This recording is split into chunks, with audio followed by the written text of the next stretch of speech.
The uneasy peace of Eliza's days did not last. It began with whispers low, simmering voices among the younger warriors, their glances sharp whenever the chief passed. Eliza noticed them first at the fires, where men sharpened their weapons and spoke with the fervor of restlessness. Though she could not understand their words, she knew enough to sense their meaning. Their eyes cut toward her too often, their laughter edged with mockery. The restraint her husband had shown was no secret. In a camp where strength was measured by dominance and tradition, his refusal to fully claim his white wife stirred doubt. Some saw it as weakness. Others saw it as betrayal of custom. One evening, the tension snapped. The warriors had returned from a hunt, their spirits high from success. Around the fire they gathered, passing meat, boasting of their kills. Eliza sat near the lodge, mending a garment under the watchful eyes of the women. She heard the shift in tone before she saw the cause, the laughter turning sharp, the words thrown like stones. The chief was there, seated among them, silent as he carved meat with a long knife. One of the younger warriors stood, his chest puffed, his voice rising. He gestured toward Eliza with a sneer that made her blood run cold. His words were clear enough, even without translation. He was mocking the chief for leaving her untouched, daring to question his strength before them all. The fire crackled. The air grew tight. Eliza's heart thudded painfully. She wanted to shrink back into the shadows, to vanish, but her body betrayed her, stiffening under the weight of so many stares. The young warrior's laughter rang cruelly, others joining in. Then the chief rose. He moved with deliberate calm, setting aside his knife. The laughter died as he straightened to his full height. His dark eyes burned as he faced the insolent warrior. Words spilled from him, deep and steady, his voice resonant with authority. He did not shout, he did not need to. The camp hushed, the firelight catching the lines of paint still faint on his skin, the beads around his neck clinking softly. But the young warrior did not bow. His hand dropped to the haft of his spear, his jaw tight with challenge. Eliza's breath caught. This was no longer mockery, it was defiance. If the younger man struck, if the tribe turned, her husband's rule could splinter in an instant. And all because of her. The chief stepped forward, eyes locked on the challenger, his voice ringing sharper now. He spoke a single word short, final, like the crack of thunder. The warrior flinched, his grip loosening on the spear. Murmurs rippled through the circle, but none moved to interfere. The younger man spat into the dust. His pride wounded and stormed away into the shadows. The camp remained tense. But the moment had passed. Slowly, the others returned to their meat, the talk subdued. Eliza sat frozen, her needle and thread hanging useless in her hands. Shame burned in her chest. His authority had been tested because of her, because he had shown her mercy.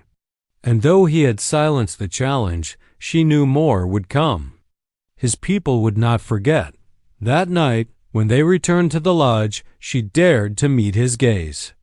He looked at her for a long, unreadable moment, then sat on the fur with a heavy sigh, rubbing a hand across his jaw. For the first time, he looked weary. Eliza's throat tightened.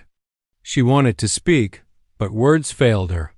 He had risked himself to protect her dignity, to shield her from the judgment of his own people.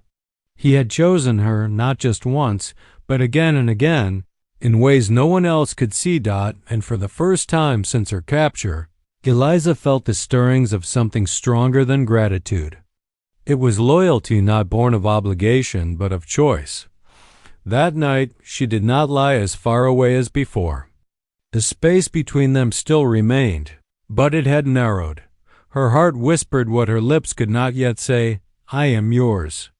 Not by force, but because you have earned me. And though the tribe did not yet see it, the truth had already begun to change her. Autumn winds swept across the plains, carrying with them the scent of dry grass and wood smoke. The camp prepared for the coming cold hunters bringing in game, women tanning hides, children gathering brushwood. Life pulsed around Eliza, no longer as alien as it had once been. She had learned to carry water from the stream without stumbling, to braid her hair like the women did, even to understand fragments of their tongue. But more than these small survivals, something deeper had shifted within her. The Apache chief, her husband, remained a mystery. Yet he was no longer the shadow that haunted her nights. He had become her constant, her shield. She had seen his strength before his people, seen the risks he took to honor her, and felt the patience with which he treated her silence. What she once feared as possession had revealed itself as something else entirely, devotion without demand. Still, doubt lingered in her heart. Could she ever give herself fully to him?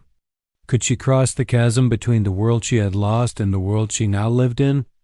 The answer came on a night when the moon hung full and silver, bathing the camp in a ghostly glow. The fires had burned low, the drums silenced, the people wrapped in sleep. Inside the lodge, Eliza sat awake, her fingers tracing the beads at her neck, a gift placed there days before by the chief's own hand. He lay near, as he always did, his back turned, his breathing steady.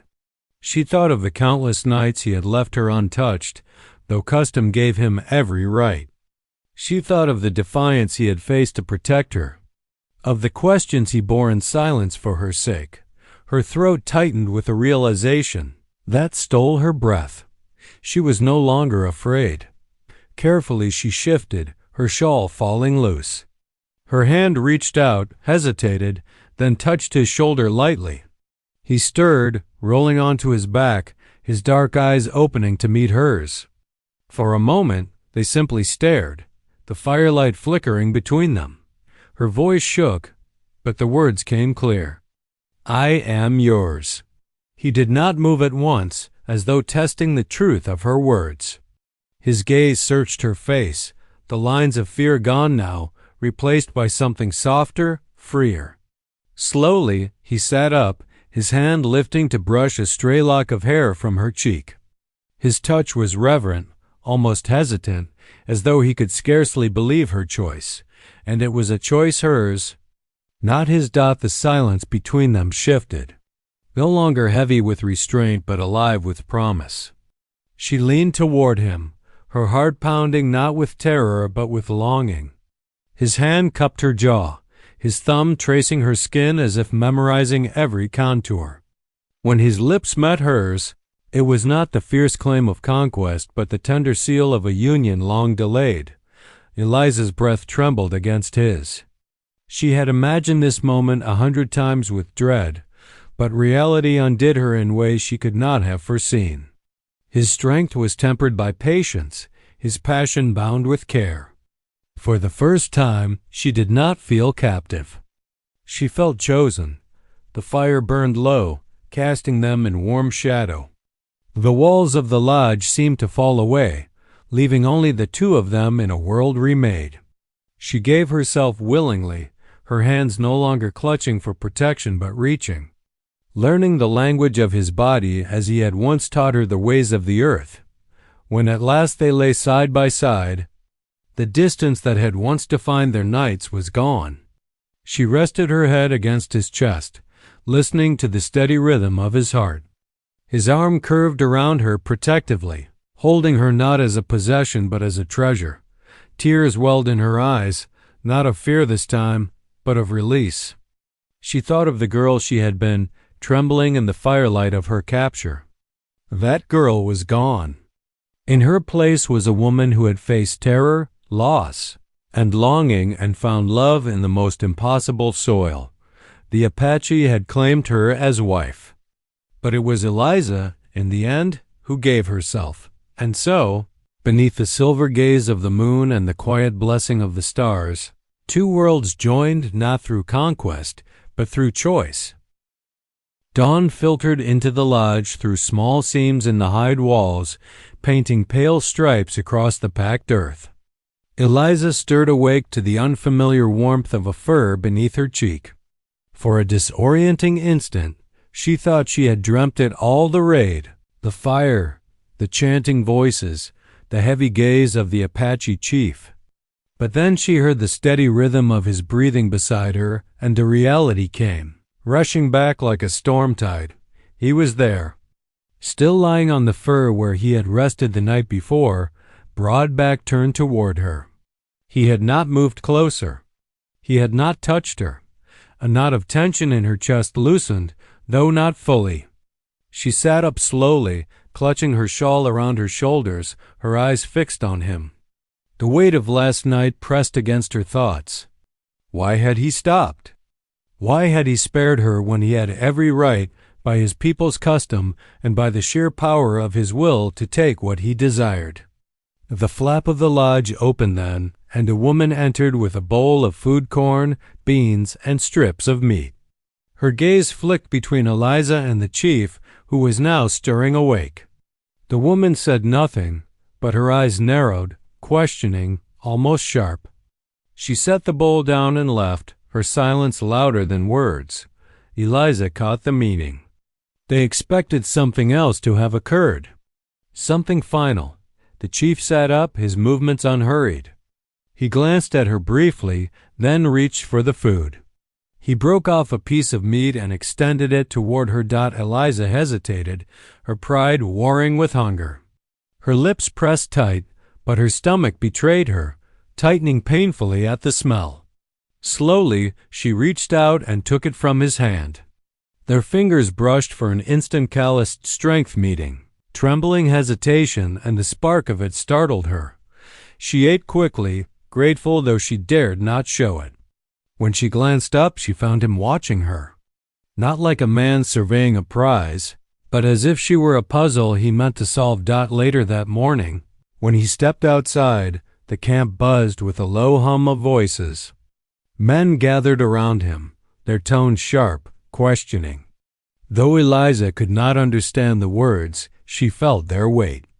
Their glances flicked toward the lodge, toward her. Their voices rose, demanding explanation. He stood tall among them, his presence silencing even the boldest. He spoke firmly, his words cutting through their questions like a blade. His hand lifted, gesturing toward her lodge, then lowering with finality. The men grumbled, displeased. Some shook their heads, muttering as they stalked away. Yet none challenged him directly. His authority was absolute. From within the lodge, Eliza clutched her shawl tighter, her breath shallow. They had expected him to take her, to claim her fully, as was their custom. He had not. And now his decision rippled outward, shaking the foundation of his rule. When he returned, his expression was unreadable. He glanced at her only briefly before settling onto the fur, sharpening a knife with deliberate strokes. The scrape of stone against steel filled the silence. Eliza watched him, torn between fear and bewilderment. Why would he risk his people's disapproval for her? She had been raised to believe the Apache were savage, their hearts driven by nothing but violence and conquest. Yet this man, her captor, her so-called husband, had chosen restraint over force. Even when his people expected otherwise, the thought unsettled her more than if he had simply taken what he wished. It forced her to see him not as a beast, but as a man governed by rules she did not yet understand. That night, when the fire once more dimmed and the camp fell into quiet, Eliza lay awake, staring at the ceiling of the lodge. The chief lay beside her again, a careful space between them. She could hear the steady rhythm of his breath, feel the warmth of his body through the cool night air. For the first time since her capture, she felt something shift inside her. Not trust, not yet, but the faintest seed of it. The knowledge that he had chosen restraint gave her a strange, fragile courage. She whispered into the darkness, words he could not understand. Why? He did not stir, did not answer. But she thought just for a moment that the silence between them was not empty. It was waiting, and so she lay there, her heart no longer pounding with terror, but with a restless, unspoken question that would haunt her waking hours. What sort of man had claimed her, yet chosen not to break her? Days bled into one another, each sunrise bringing with it a life Eliza had never imagined she would live. At first, she counted them with dread, marking the time since her capture, since the moment her world had been torn away. But gradually, the rhythm of the Apache camp began to weave itself around her, pulling her into its pulse. The women, once wary, grew less sharp in their glances. Some still looked at her with suspicion, others with quiet curiosity, but a few began to include her in their tasks.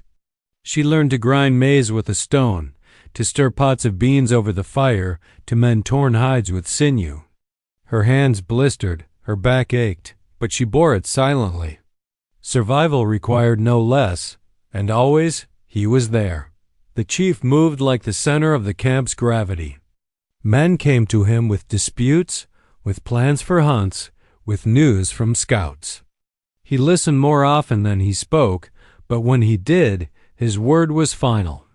His people respected him, not merely for his strength, but for his certainty. He was a leader forged of fire and stone, yet Eliza began to see glimpses of something else, something quieter that few seemed to notice. Once, she saw him kneel to lift a child who had fallen near the cook fires. He brushed the dust from the boy's face with surprising gentleness, his stern features softening for the briefest instant. Another time, she caught him lingering by the lodge of an elder, listening patiently as the old man spoke in slow, wavering tones. He showed respect to those his people might have dismissed. Eliza could not reconcile these moments with the man who had claimed her. Each time she thought she understood him, he revealed another side she had not expected. And then there were the lessons. He began to teach her, though not in words, for she did not yet know his tongue. Instead, he used gestures, demonstrations, patience. He showed her how to shape an arrowhead from stone, his hands guiding hers until the flint chipped into form. He taught her to ride bareback, steadying her when she swayed, his hand firm at her waist. The horses, at first wild and intimidating, grew less frightening under his watch. At first, she resisted. She resented his nearness, resented the way her body betrayed her by responding to his steady touch with quickened breath. Yet as days passed, she could not deny the truth. She was learning. And with each lesson, she felt stronger. Less like a helpless captive, more like a woman carving a place in this strange new world. One evening, as the sun dipped low and painted the sky in molten gold, he led her beyond the camp. They climbed a ridge where the land spread wide beneath them, rolling plains, dotted with dark trees, the horizon endless. The wind lifted her hair, and for a moment she felt almost free. He stood beside her, silent, his arms folded across his chest. She glanced at him, and their eyes met. In his gaze, she did not see possession. She saw pride in the land, pride in his people, and to her surprise, pride in her for standing there at his side, unbroken. Eliza's chest tightened. She looked away quickly, her heart thudding with something unfamiliar. That night, as they lay in the lodge, she did not clutch her shawl quite so fiercely. The space between them remained, but it no longer felt like a chasm of fear. It felt like a bridge waiting to be crossed, and though no words passed between them, she sensed it, that invisible thread pulling taut, binding them in ways she could not yet name. She still thought of her family, of the world she had lost. She still prayed for deliverance, though her prayers grew softer, less certain. But beneath the grief and longing, a new question stirred, fragile and frightening. If she were freed tomorrow, would her heart truly leave as easily as her body? For already, against all reason, she had begun to see him not as captor, not even as husband by force, but as a man, one whose honor and restraint had planted a seed of trust in the most barren soil. The seed was small, but it was growing. The day passed in a haze for Eliza, though every sound and scent in the Apache camp burned itself into her memory. The bitter tang of smoke from cook fires, the rhythm of drums echoing against the hills, the sharp neigh of restless horses all became part of her captivity. She kept to the lodge where the women had left her, but the flap of its high door was never unwatched. 2 warriors lingered nearby, silent and vigilant, their presence a constant reminder that escape was impossible. When the sun dipped low once more, painting the sky in streaks of crimson, she heard a new sound rise over the camp, singing. Not the wild war cries she had heard in the ambush, but a solemn pulsing chant that carried weight and reverence. The voices of many men blended together, joined by the steady beat of drums and the rattle of gourds. The sound tugged at her, strange and foreign yet undeniably powerful. The lodge flap opened and 2 women entered. They gestured for her to rise. Eliza hesitated, clutching the torn remnants of her shawl. Their hands were firm but not rough as they guided her to her feet, straightening her posture as if she were some figure being prepared for display. One placed a necklace of beads around her throat, another smoothed back her tangled hair. When Eliza tried to resist, they silenced her with a single, steady look, not cruel, but commanding, as though reminding her that she no longer belonged to herself. With her heart hammering, she was led outside. The camp had transformed. Fires ringed the open space at its center, their flames leaping toward the night sky. Around them stood the tribe, gathered in a wide circle. The warriors' bodies gleamed with paint and sweat, their shadows dancing in the firelight. Women and children pressed close, their eyes reflecting the flames like jewels. All eyes turned to her as she was brought forward, and there he was. The Apache chief stood waiting, bare-chested, his bronze skin marked with fresh paint that caught the light like polished stone. Feathers crowned his dark hair, and a great necklace of claws and turquoise hung at his throat. In his hand he held a long staff decorated with ribbons and feathers, a symbol of authority that marked him as more than just a warrior. Eliza's knees weakened at the sight of him. He was fearsome, yes, but there was something more, an unshakable presence, a gravity that drew every gaze, every breath. She understood then why his people followed him without question. The women guided her to stand opposite him. She tried to lift her chin, though her insides trembled. She was a settler's daughter, raised in the quiet rhythms of prayer and hearth. What business had she standing here, beneath the burning stars, in a ceremony she did not understand? The chief spoke, his voice carrying over the gathered crowd. She could not follow the words, but the cadence was clear, a declaration, a binding vow. His people answered with chants, their rhythm rising and falling like the heartbeat of the earth. Then he stepped toward her. For one terrifying moment, Eliza thought he would seize her roughly, as he had on the night of the raid. But instead, he extended his hand. His palm was open, waiting, her breath caught. The women beside her nudged her forward, urging her to accept. Every instinct screamed to pull away, yet something in his gaze rooted her in place. Reluctantly, trembling, she placed her hand in his. A great shout rose from the crowd. The drums quickened, rattles shaking, voices rising in a fierce crescendo. Firelight leapt higher as if the very flames recognized the union. Eliza stood frozen, her hand enveloped in his calloused grip. She was aware of every detail, the rough warmth of his skin, the steadiness of his hold, the unwavering weight of his gaze. It was not gentle, but neither was it cruel.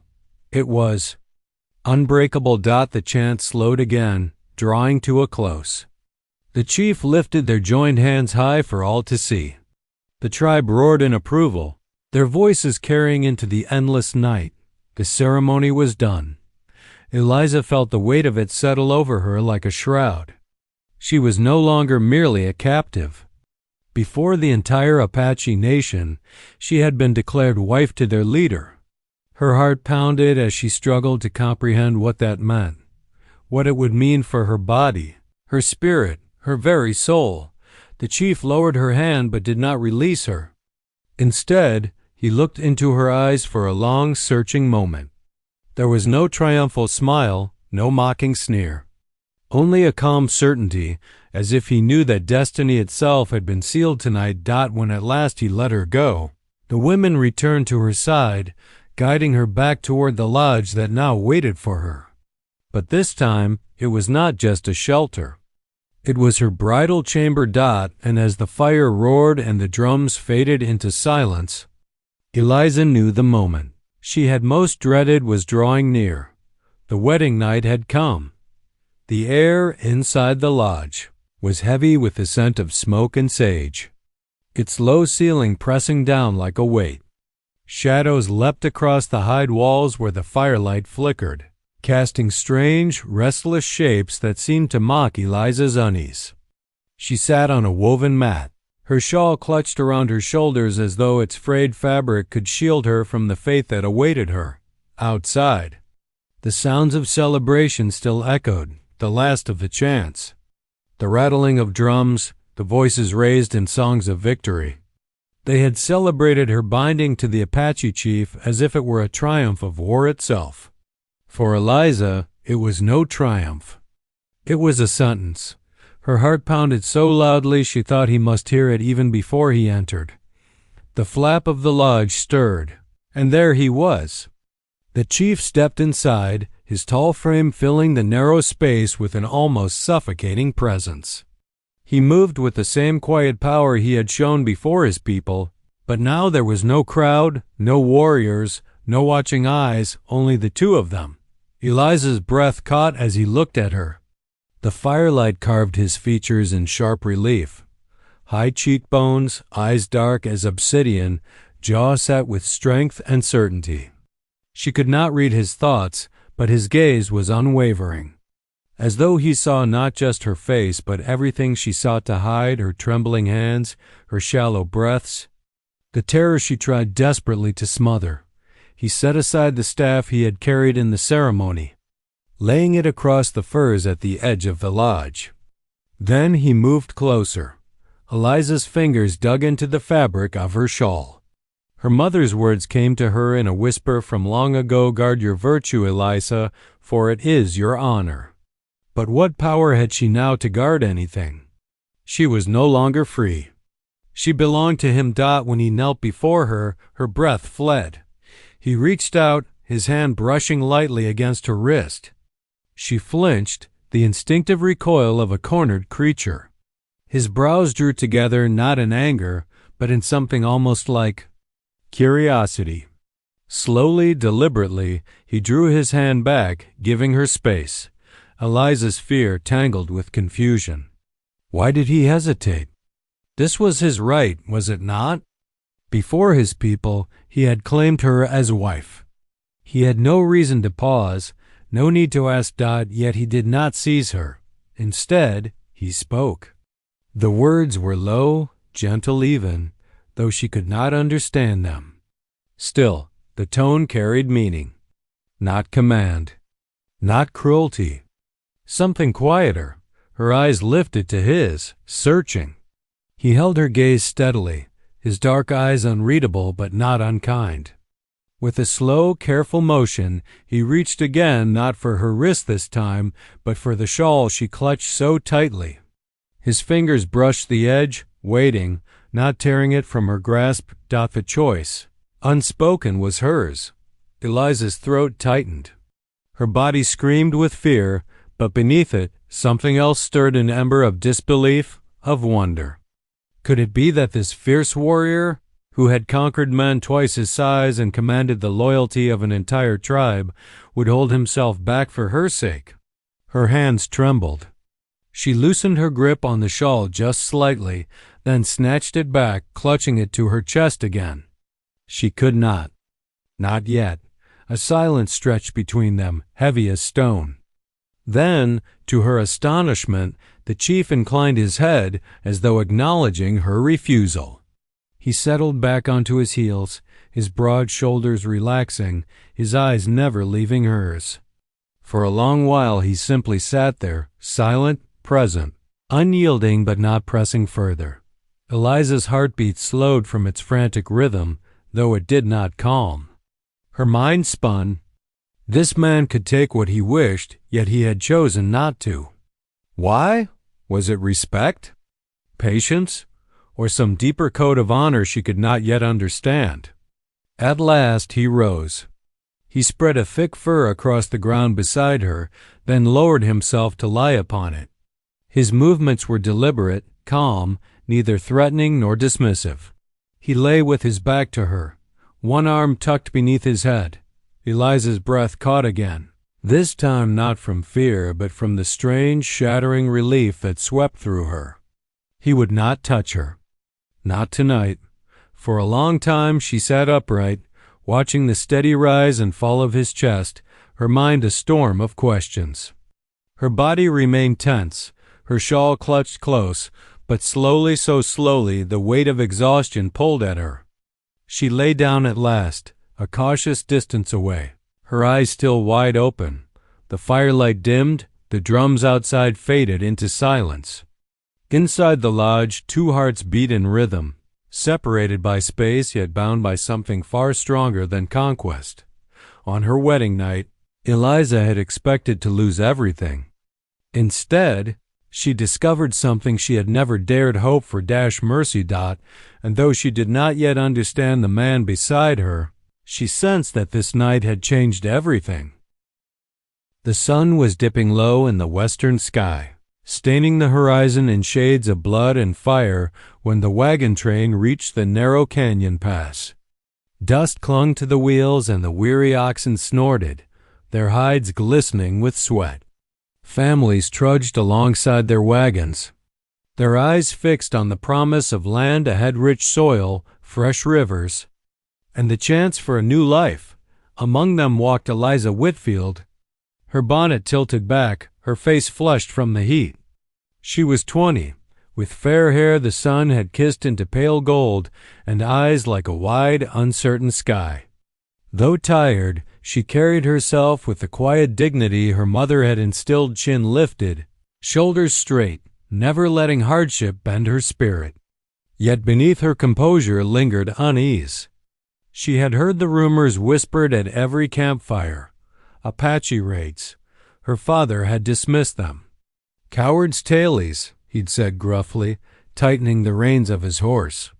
But Eliza's heart had thudded every time the prairie grass rustled, or a hawk circled high overhead, its shadow skimming the earth. That night, the whispers became reality. It began with a scream, sharp, piercing, cut short. Horses reared. Flames burst from the brush, torches casting wild shadows. Then came the riders. Painted faces, hair black as midnight, eyes glittering with feral fire. The Apache warriors descended like a storm unleashed, arrows hissing through the air. Chaos erupted. Men grabbed rifles, mothers clutched children, oxen bawled and lurched against their yokes. The settlers' shots cracked the night, but they were scattered, disorganized. The Apache moved like shadows, their cries rising high, ululating, echoing from the canyon walls until it seemed the earth itself had turned against the travelers. Eliza stood frozen beside the wagon, her breath trapped in her throat. She saw her father lift his gun, fire once, twice, then a warrior lunged from the dark, knocking him to the ground. Her mother screamed, but the sound was lost in the bedlam. Hands seized Eliza's arm, strong, unyielding, smelling of leather, smoke, and the wild earth. She fought, clawing, kicking, her bonnet tumbling away. Her cries for help vanished into the roar of war. She was dragged clear of the wagons into the circle of firelight. There, towering above her, stood the Apache leader. His hair fell in long braids down his broad chest, feathers catching the fire's glow. His face was marked with streaks of red and black paint, sharp against his copper skin. Around his neck hung a string of claws and stones, tokens of battles past. His gaze locked onto hers, piercing, unrelenting, like a hawk sizing its prey. Eliza's struggles faltered under that gaze. There was no mercy in it, yet no madness either.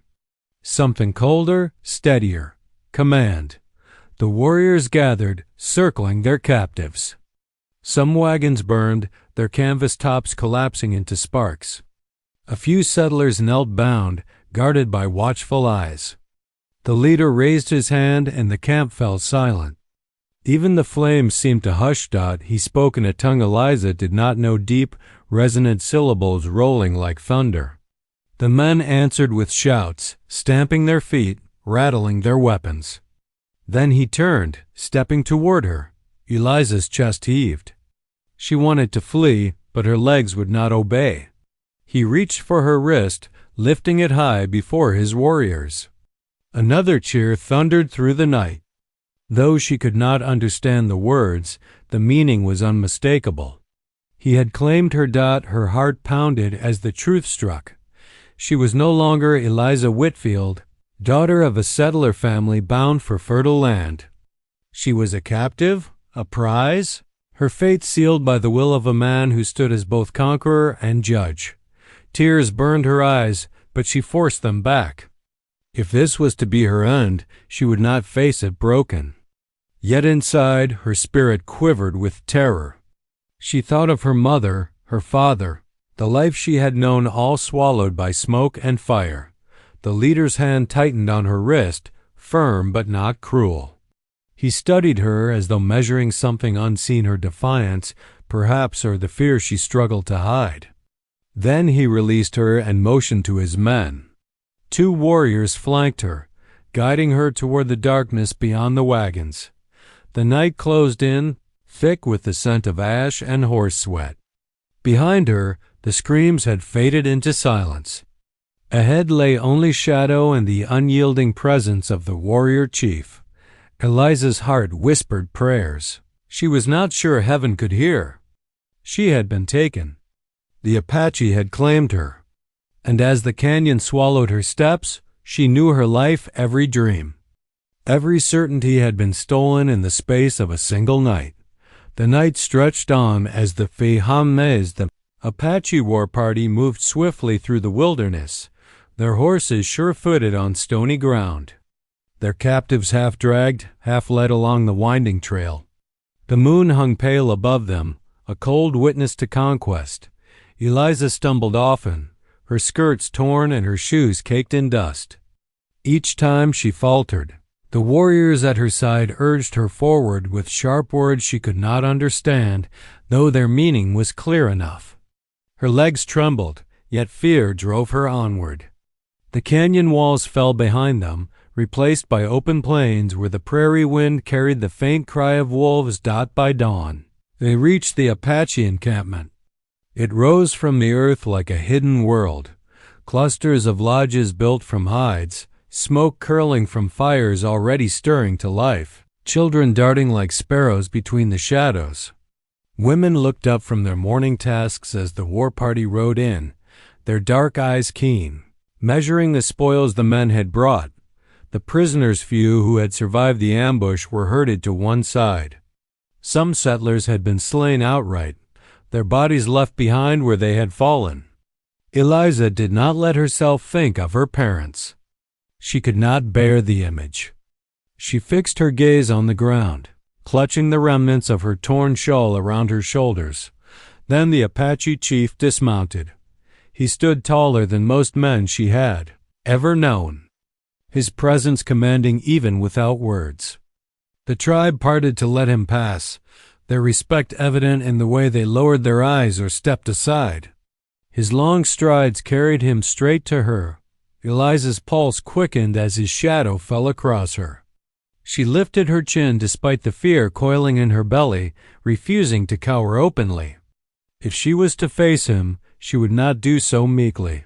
He studied her for a long moment, his expression unreadable, though his dark eyes seemed to pierce straight through her. Then, with a sudden motion, he seized her arm and drew her to the center of the encampment. The tribe gathered quickly, forming a wide circle. Warriors stood shoulder to shoulder, their faces grave, while women and children pressed in behind them, curious eyes fixed on the captive white woman who stood trembling at their leader's side. The chief raised his voice, speaking words that rumbled deep from his chest. Though Eliza could not grasp the syllables, she heard the rhythm of them, the certainty. His hand gripped her wrist and lifted it high, as though presenting her to all who watched. The response was immediate. A great shout rose from the crowd, echoing across the plains. Weapons rattled against shields, feet stamped in thunderous rhythm. The sound made Eliza's heart lurch. It was celebration, approval, a tribal chorus recognizing what had just been declared. She understood then. He had claimed her. Before his people, he had named her as his wife. The realization struck like a blow. Her breath caught, and her knees nearly buckled, though he held her upright with unyielding strength. Her mind raced. Was this to be her fate?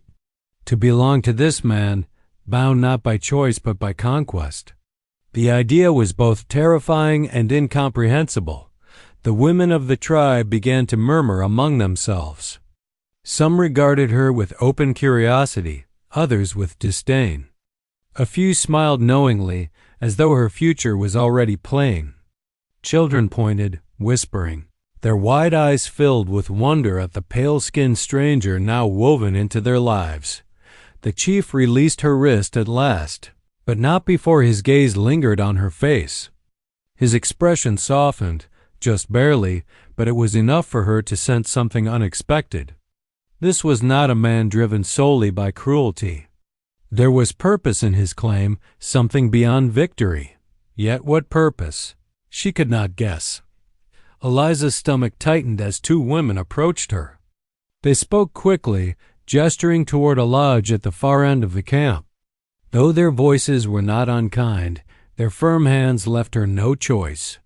She was guided away from the crowd, her body stiff with dread. Behind her, the celebration continued, warriors singing, drums beating like the very heart of the earth. Inside the lodge, she sank to the ground, trembling. The hide walls muffled the noise outside, leaving her with only the sound of her own ragged breathing. Her hands curled into fists. She wanted to scream, to cry, to beg heaven for deliverance. But she swallowed the sound, forcing herself into silence, for she understood this much. She was not merely a captive now. She had been set apart, marked by the hand of the Apache chief himself. She was his chosen wife, and whatever awaited her in the hours to come, whatever fate the coming night held, was a destiny she could neither fight nor flee.